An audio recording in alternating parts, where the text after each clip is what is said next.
Hi everyone, I want to direct you to Early Tuit's video right here because he has some really interesting information about the coordinates of the Paris attacks that match perfectly with the 1300s burning of the Knights Templar on Friday the 13th.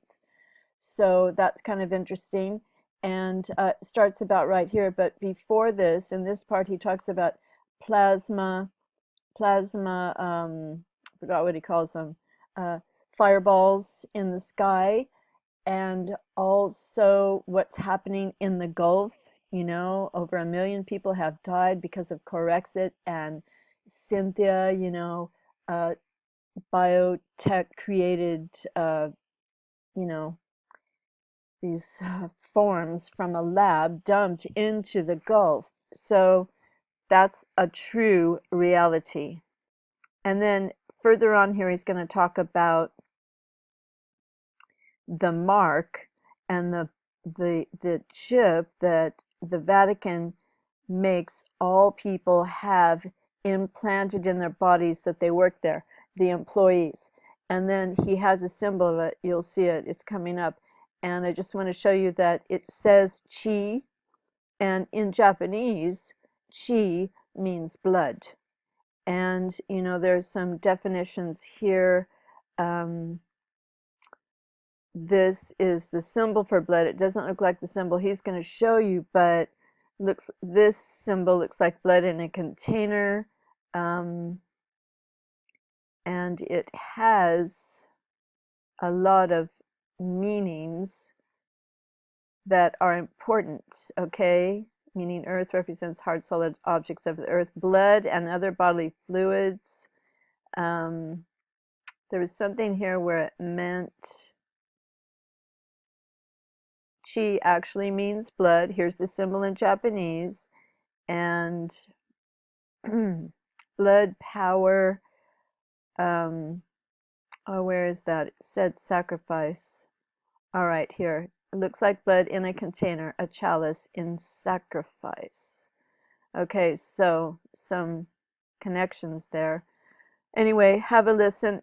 And Early Tuit I started listening to him before I ever got on YouTube because he has a different way of looking at things and some views you might not agree with, but why not be open-minded? Okay, so here he's going to talk about this.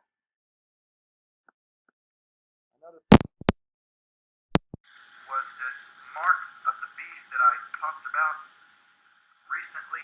That's the number 13, and the recent Paris attacks, supposed attacks, happened on Friday the 13th.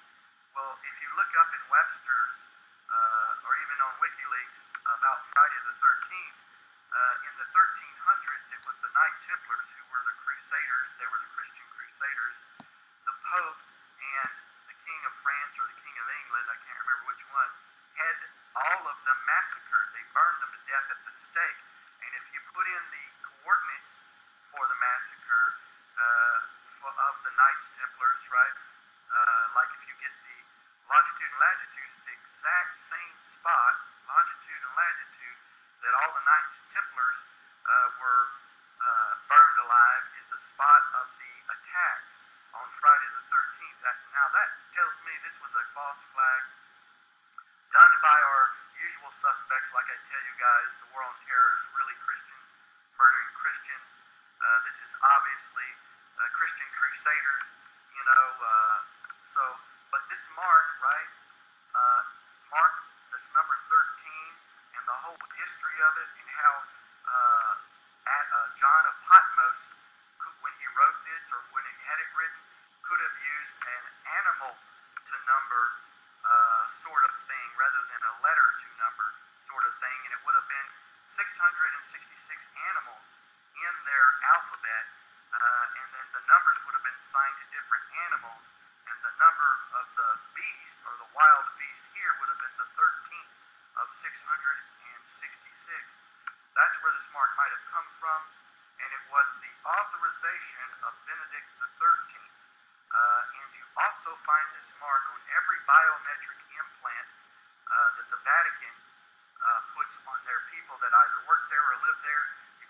work in the Vatican or live in the Vatican unless you get a biometric implant put in under your skin, under your forehead, under your hand, or under your head, under your skin. And it carries this authorization of Benedict III because he was the one that, in a lot of the legal paperwork in the papacy, doing with trade and buying and selling. And so every biometric implant that Francis has his people wear has this mark. So those interesting things, that's about the forced migration of the Syrians and the Lebanese. That's about the gas plasma fireballs. There's no such thing as meteors or nuclear weapons, and soon they will just start destroying whole cities, and they're going to say it's a nuclear attack to get us to do what they want us to do. And about this number 13 and all the superstition around it because it was the mark of authorization used by Benedict the 13th, and it was on Friday the 13th in the year 1300 or 13 thereabouts in the 1300s that all of the Christian crusaders were burned alive by the Pope and the King. Talk to you guys again soon. Okay, there you go. So if you feel so inclined, please subscribe to Early to It and give him some feedback, okay? Thanks for watching. Bye for now. God bless everyone with the truth. Adios.